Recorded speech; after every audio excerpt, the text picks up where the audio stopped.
And welcome back. So in our previous section or chapter 32, we talked about liver function, and you've read about that within your textbook. So now we are going to just kind of hit some highlights and make sure that these things hit home.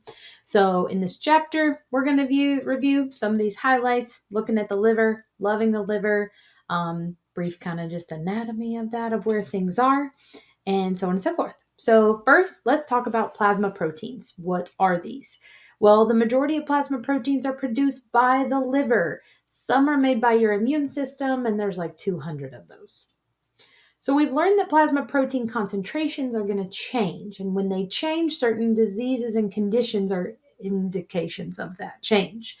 This reason why these change can give us diagnostic testing elevations and parameters. So a common test that we can use are going to be total protein, albumin, and fibrinogen. Okay, so when we look at total protein, we are going to look at the overall concentration of that and how it's going to be affected and how it's going to alter those liver cells and how the liver is going to synthesize or make the plasma proteins. So we also are going to look at the protein distribution and the breakdown or excretion. This also, evaluating total protein, will tell us the hydration status of our patient. Are they dehydrated or overhydrated? So if we have a dehydrated animal, what do you think that is going to do to our total protein? Well, it's going to cause an increase in our total protein. Therefore, we're going to have hyperproteinemia. If we have an overhydrated patient, what is that going to do to our total protein? That's going to decrease our total protein, and that's going to be hypoproteinemia. So what patients are we testing the total protein on? Well, we look at patients that have edema, ascites, diarrhea, weight loss, kidney disease, renal disease, and also clotting issues, because we know that the clotting factors are proteins. Great. So specifically for albumin, this is one of the most important plasma proteins that we'll talk about, and it's also in your serum. And so if we see hypoproteinemia, it's likely caused by albumin because it's kind of the most common one. And that means that there's a loss of albumin specifically in our plasma proteins, which we could see this due to like renal disease or dietary issues, because we get albumin from certain foods, like eggs in particular. And then also just poor absorption through our metabolism and through our GI system. The big thing is it's going to hold osmotic pressure of the plasma in the blood. And so it holds the osmotic pressure of the plasma in the blood, and it makes sure that it ultimately the cells don't explode or get out of the bloodstream. If that happens, we can see things like ascites. Remember, ascites is going to be like fluid accumulation within the abdominal space. So then we also have globulins. Okay, so globulins, we talked about alpha. Okay, alpha globulin is going to transport and bind proteins. Beta is going to help transport iron and heme, and that helps with the binding. And then fibrin formation is going to be there, and that's going to help break down or lyse the fibrin. So we have then gamma, which is going to be, and they're responsible for the antibody production, which we talked about antibodies such as IgG, IgD, IgE, IgA, and IgM. We're going to talk more about those immunoglobulins later when we get into immunoglobulin testing. So let's keep going. Last, we have fibrinogen. We talked a lot about this when we talked about the coagulation cascade. We know that fibrinogen is a precursor to fibrin, and we need it for clot formation. Remember, there's no fibrin in serum. It's in plasma. Not only is this a good for clotting factor assays, but we can also look at it on chemistry profiles. So if fibrinogen levels are decreased, the blood does not form a stable clot, or it just doesn't clot at all. Okay. So we talked about protein assays. Let's kind of look more at the hepatobiliary assays, aka let's look into the liver. We learned that the liver is the largest organ and it does a lot for us and for the body. Like it metabolizes amino acids, carbohydrates, lipids, amino acids being like the proteins because they're the building blocks of proteins. It makes albumin, cholesterol, plasma proteins, and clotting factors. Thank you, liver.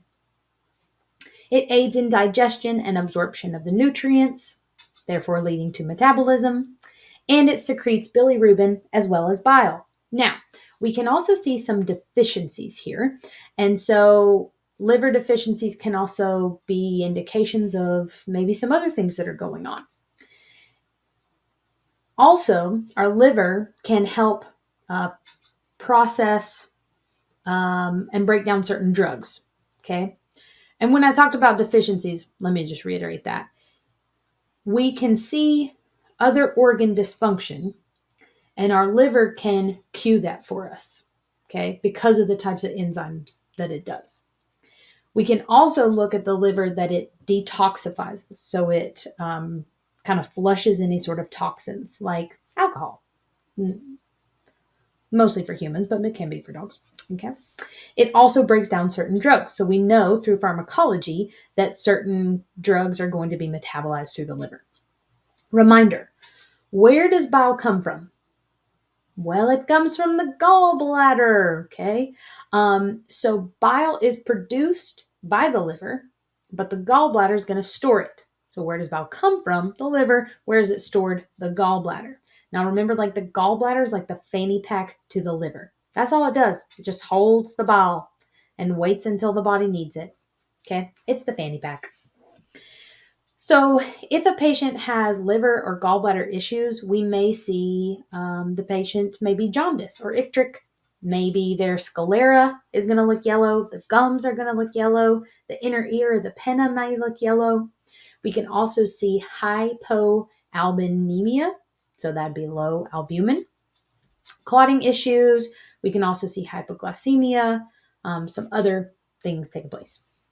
Reminder, and remember, even though our liver can be damaged, like the liver cells, the hepatocytes, it can and it is capable of regeneration, which is really good. Now it does and it can get to a point with chronic liver issues, and depending on if the bile ducts are interfered with in any way, it can stop regenerating. Oh, this is an example of what we can see like when a patient is icteric or jaundice. These gums definitely look pretty darn yellow. Okay. Now let's review some enzymatic like function tests, and we'll get kind of into those specific enzyme and liver testing.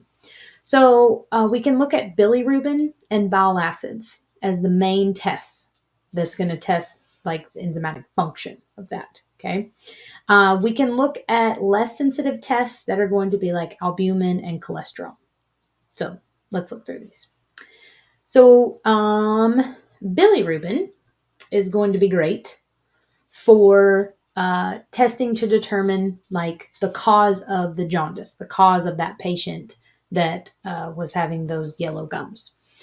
And also it's going to evaluate the liver function, and it's going to check the patency of the bile ducts.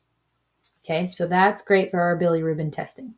Now, when we get into like bile acids, these are important because they aid in the fat absorption, those bile acids that the gallbladder or that the liver is going to make. And the bile acids then are going to live in the gallbladder, and they're going to come out in the GI tract. Okay, so liver makes bile, gives it to the fanny pack, the gallbladder, and then as we eat, the gallbladder will eliminate those bile acids to then get into the duodenum of the GI tract when we eat to aid in metabolism and to break down food like ingesta. It's going to break it down. So then when the food reaches the ileum, and it's going to go back into, those bile acids are going to go back into portal systemic circulation, which will then go back to the liver. Okay. So bile acids produced by the liver go into the gallbladder, secreted into the duodenum. That's first section of the small intestine because we're going to start breaking down food and metabolizing.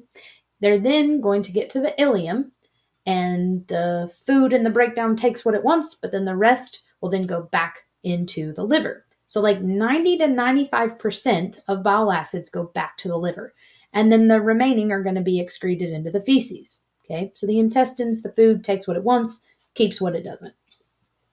So this is why we're going to see higher serum bile acids, or SBAs, as your book says. We're going to see higher elevations, higher numbers after a meal. It's directly correlated. Serum bile acids correlated with food. So if there's an improper SBA level, which would then be elevated, this is going to indicate liver disease, such as like a shunt, meaning that there's like a blockage within the vasculature somewhere. We could also see this with hepatitis. So we've got inflammation of the liver cells. We could also see this with neoplasia. So there's some sort of nasty cells circulating around. Again, this can also cause a patient to have jaundice or be icteric or show up yellow. If there is a decrease in the SBAs, we can see this with a patient with malabsorption, which kind of makes sense because the release is affected by eating a meal, right? So let's talk about why we would do this and what that actual test would mean. So to run this test, we can take a sample from a patient that's been fasted for like 12 hours, and then we're going to feed them a fatty meal. So we took the blood sample though in the fasted patient, fed them a fatty meal. Then in 2 hours, we're going to take another sample. That's called postprandial, okay? And then we're going to look at the difference between those and see how much serum bile acids were released within certain reference ranges and parameters. Okay. So kind of, for example, to put this into some sort of perspective, my dog Kira, which you may have seen in certain slides and maybe some pictures, she's no longer with us anymore, but forever in our hearts. She had chronic liver enzyme elevation, which was categorized and defined as old dog chronic liver enzyme elevation. We'll talk about certain enzymes here in just a minute. So we've got certain enzymes of the liver that are like, hey, something's wrong. But then we need to look at the overall biliary function of the liver. Like, is anything blocked? So we've got some liver enzyme elevation, but are we dealing with like a blockage here? So what do? We ran a serum bile acids test. We fasted her, drew a blood sample, fed her a high fatty meal, which she was real excited about that, and then drew a blood sample. Those reference ranges and how her body responded after being fed a high fatty meal was in a good reference range. So that tells us, hey, overall, her biliary system is functioning pretty well. We don't need to do any further diagnostic testing. She's just kind of getting old. But this also meant that as her IVDD, intravertebral disc disease, and our chronic arthritis progressed, we wanted to give her something for the inflammation and for the pain, correct? So we can't give her something, or it's not recommended to give her something that then would be mainly metabolized through the liver because it metabolizes drugs, right? So we wouldn't want to do like carprofen, and we wouldn't want to do steroids because those definitely go through the liver and can cause the liver to like freak out a little bit if given too long, which we'll talk more about what that can happen later. So there's a medication called Galliprant for her to be gallipranting around town.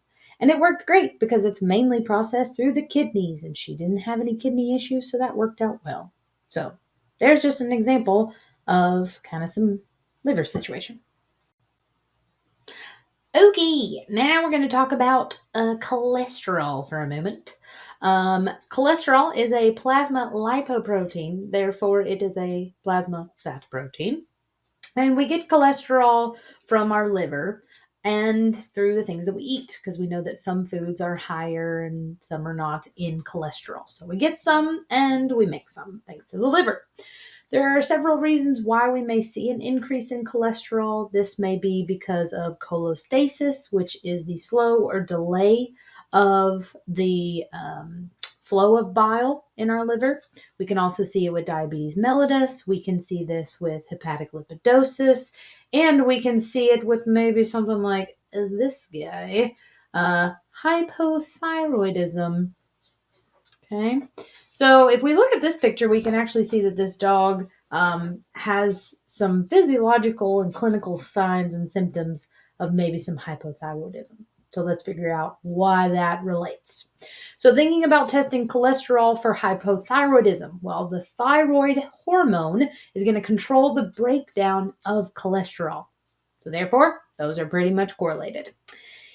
And so if there isn't enough thyroid hormone, hyperthyroidism, we can maybe going on because we can see an increase in cholesterol with hypercholesterolemia. It's because the rate in which cholesterol breaks down is slower than the rate in which it is made. Okay, so if we see an elevation in cholesterol in our patient, it can be due to dietary causes, but that's less likely, being that would be like a high fatty meal. But overall, if we see that, we then have to look at our thyroid. So we run a baseline blood work, clinical chemistry, CBC, and all that. We look at the cholesterol.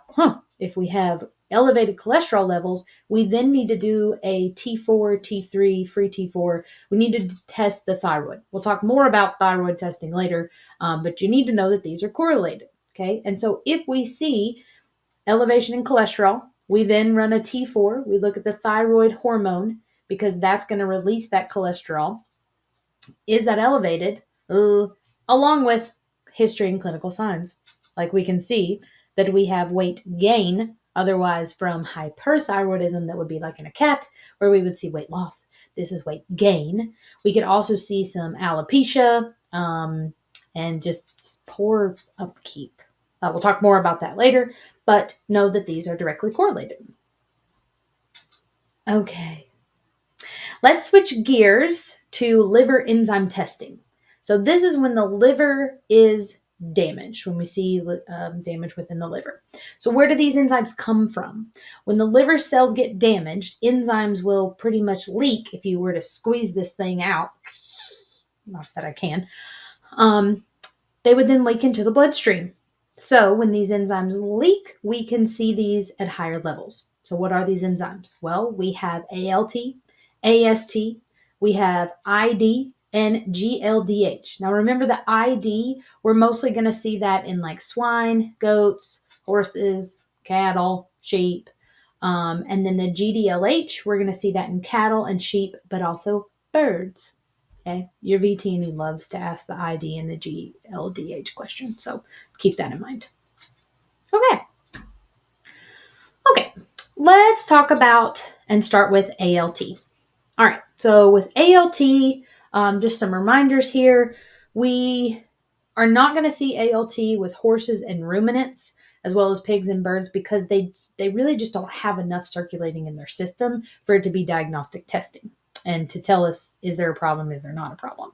So when we see an elevation in ALT, we look at, there's probably some sort of maybe kidney issues, maybe there's also some chronic muscle issues, and think about this as like the body being overworked. So overworking the muscles, overworking exercise, overworking the kidneys, which also metabolize, we'll talk later, and like filter out the proteins and all that too. So it's directly correlated with like those muscles and all that, as well as some skeletal muscles. Okay.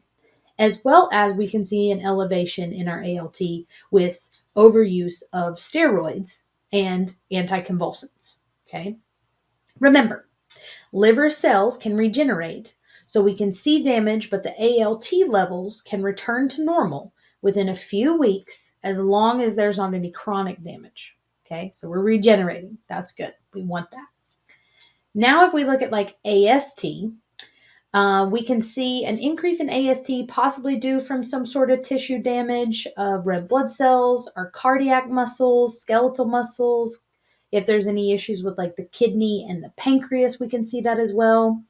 After strenuous exercise, Improper use of IM injections is also a possibility for seeing an elevation in our AST. But the most common reason that we'll see an elevation in AST is from liver damage.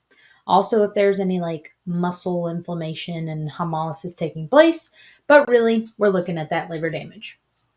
So to go in a little bit more detail regarding ID, we see this in common domestic species, but again, it's great for testing with like sheep, goats, swine, and horses and cattle. Not so much with dogs and cats. It's less common to test for with ID, but we can do it. And we learned that these animals don't have enough ALT. Okay, so those the large animals don't have enough ALT. So ID is going to be a great indicator to look at liver function testing. And it's just overall better diagnostic for that species to look at those liver cell, the hepatocytes being damaged, or if there's any necrosis. Note that IDs also, like just for diagnostic referencing, it's very unstable. So we have to make sure that we're collecting the sample properly and then storing it properly. Unless you're able to just test the ID and immediately run that, like grab the sample, immediately run it, it needs to be frozen and to be sent out like immediately. Lastly, let's talk about the GLDH. Again, it's an enzyme that's tested for and looks at like increase liver damage or necrosis in cattle and sheep along with avian. So it's GLDH. It's a great liver function assay or test. Okay. Now, let's talk about and look at some enzymes that are associated with bile duct obstruction and cholestasis. And in order to do that, we're going to kickstart this with a case study. This is Scarlett. Scarlett is a 6-year-old female spayed golden retriever, looking all cute. Her chief complaint is she presented for being a little off, call that maybe ADR, for the past few weeks. She's slightly less energetic, and she's not playing along with her housemate as well either. She's just not feeling it. Not her vibe. So history within the hospital is what the owner says. She has no history of anorexia, no vomiting, diarrhea, coughing, or sneezing. No noted changes in the appetite, thirst, or urination. No lameness. She's able to jump into the car and climb the stairs. Great. Good job. Watch your CCLs. No history of, or she does have a history of a UTI. Okay, so she had two prior, let's look, November 17th in 2017. Okay, but she responded well to antibiotics and treatment and no other reoccurrence since. Well, good job, Scarlett. She's up to date on vaccines, including leptospirosis vaccine. Remember, leptos is spiral-like bacteria that shed in the urine of wildlife, and then when our lovely animals go and drink from the watering hole, they are exposed to that leptospirosis and its issues with our kidney and our liver. Moving on. She is currently on heartworm prevention. She does have the occasional administration of diphenhydramine, aka Benadryl, and antihistamine for possible allergic conjunctivitis. Was conjunctivitis. Inflammation of the conjunctiva. Good job. Okay, on clinical presentation, she was bright, alert, and responsive. Typical golden, being all happy and cute. On physical exam, it was within normal limits, aside from non-painful crepitus in the right shoulder. You know, she's 6. She's getting older. She's got a lot of weight up here. She's doing her thing. She does have a body condition score of 4 out of 9, which is good. We don't want them to be overweight. We're going to order some tests. We're going to look at a UA. She's got a history of urinary issues, so let's do that. Let's just go ahead and do a full workup and do a complete blood profile. So we're going to get a CBC, which is going to test our red blood cells, white blood cells, platelets. And then we're going to do a chemical chemistry, which is going to give us our liver, kidney enzyme function, and pancreas, and glucose, and all that fun stuff. Check our electrolytes. We're also going to do a T4, which is going to check our thyroid hormone. We know what that does. And then an SDMA. SDMA is we'll talk more about this when we get into kidneys, but it is a precursor. It's technically SDMA is an amino acid within our kidneys. And we can test that specific SDMA that will kind of tell us, are we predisposed to maybe some kidney issues and kidney failure? So we're going to do that. Okay, so a little hard to tell, but this is a urinalysis, and a couple slides down, we've got those results and all that. So we'll look through that. If you're able to see that, it's a little blurry. Then go right ahead. So we ran a UA. Yay. We ran a CBC. Okay. Lymphocytes. I don't care. And now let's look at a clinical chemistry. Okay. So what are some clinical chemistries that we're going to look at? Well, we've got one on here that is called ALKP, or alkaline phosphatase. So with alkaline phosphatase, we see this in like osteoblasts and chondroblasts. And we can see this in our intestines and our placenta and the cells within the biliary system. So we are going to notice like a common denominator here. Remember that babies have a blast? And if you think about like the Rugrats, if you remember those, the babies, they're having a blast. They're rugratting around. Okay, babies, blasts. Anytime you see osteoblasts, chondroblasts, think babies. Those are the baby cells. Okay, so osteoblasts are the baby cells that then form the osteoclasts and the osteocytes, and chondros kind of the same thing. So if we think about the ALKP and the fact that we see this in young animals, then we can look at babies having a blast here, which are those young forming cells.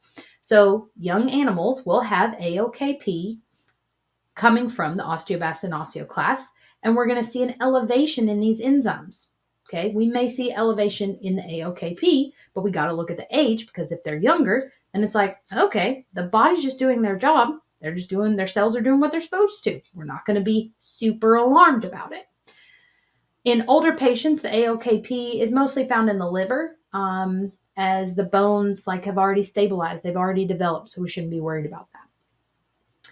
Next, we can look on here at what's called GGT, or gamma glutaminyl Okay, we find the GGT in renal tissue and then also some other tissues. We look at the biliary, but mostly we're going to find it within the liver.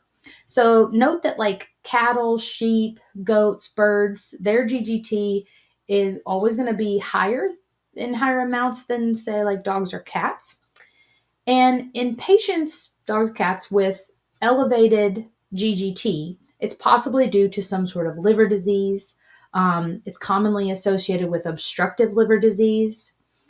And it's another good indicator, looking at our blood work, to kind of lead us into, are we having problems? What's going on with the liver?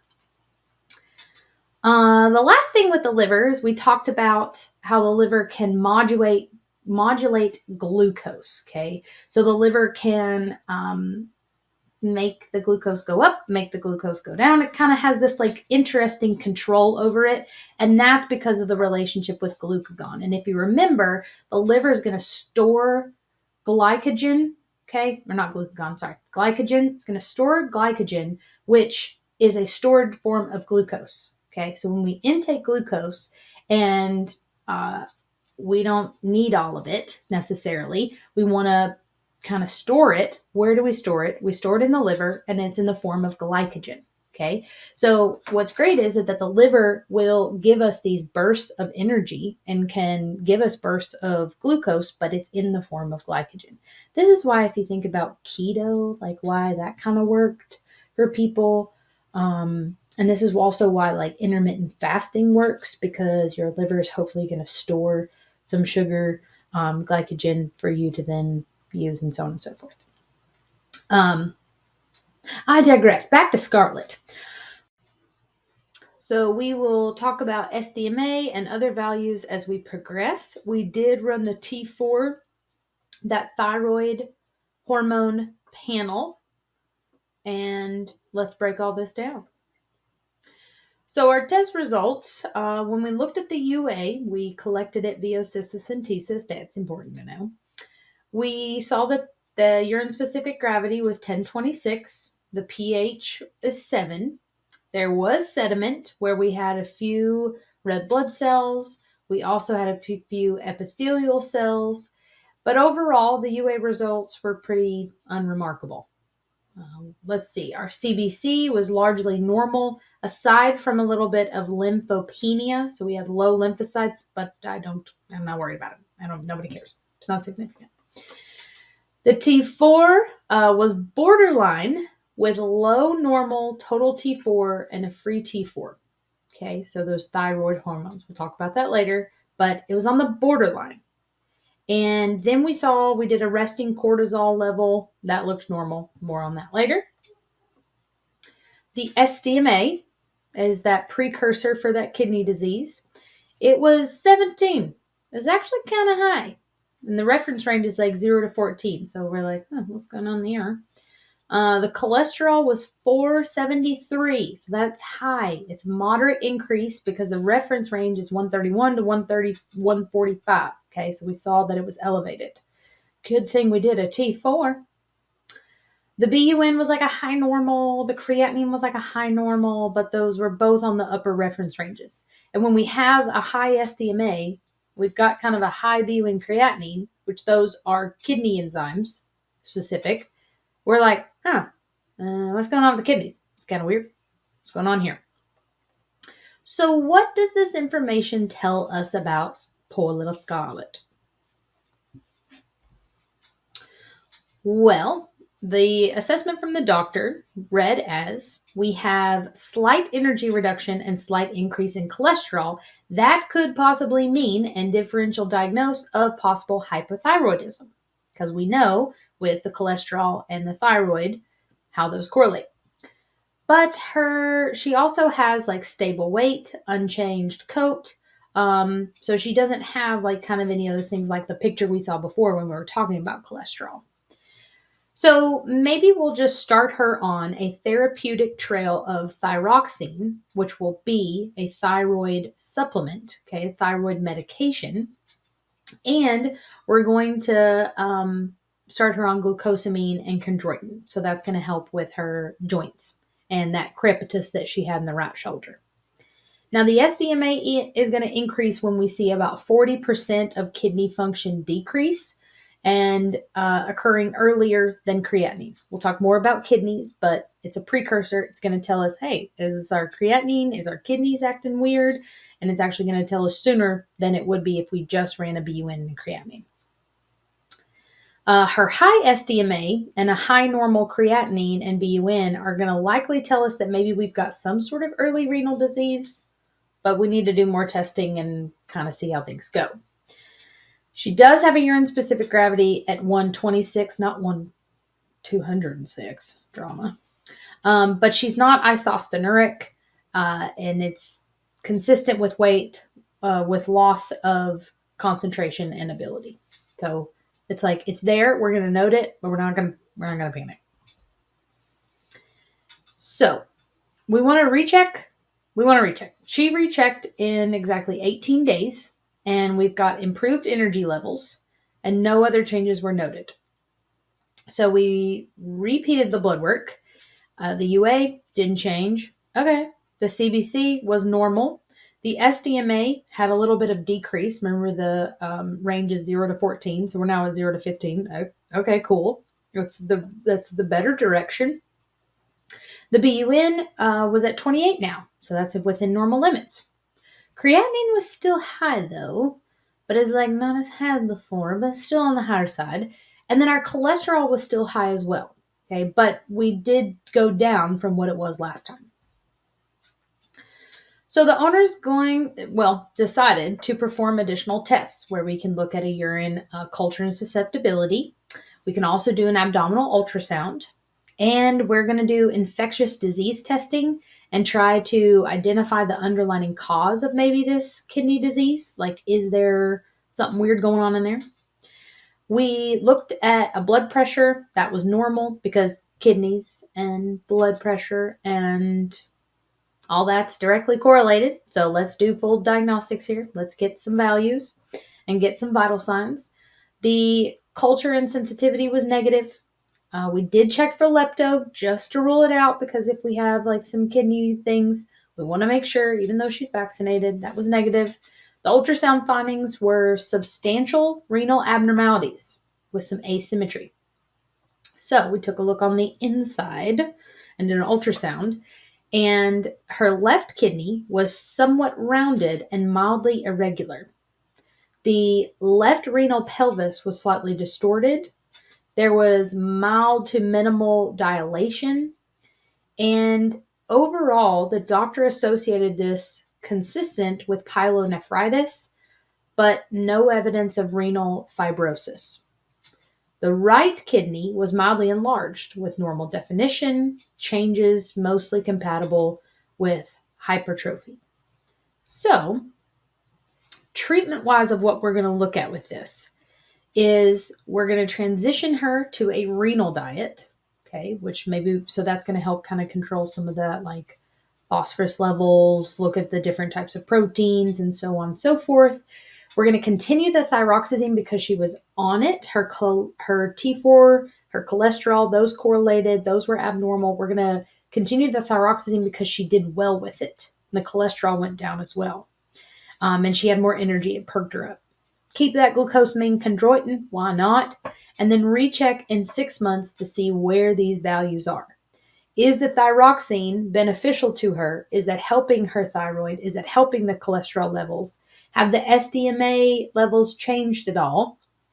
And what's going on with the kidney? Is this just like a weird situation, like idiopathic in a way? Or did we catch an early onset of some sort of renal disease and condition that's happening? Okay. So this was a real case study, but different name, different dog, not a golden retriever. But similar situation in our assessment of like, okay, well, here's what's going on. Here's what we got. Here's what we're going to do. And we're going to see what happens.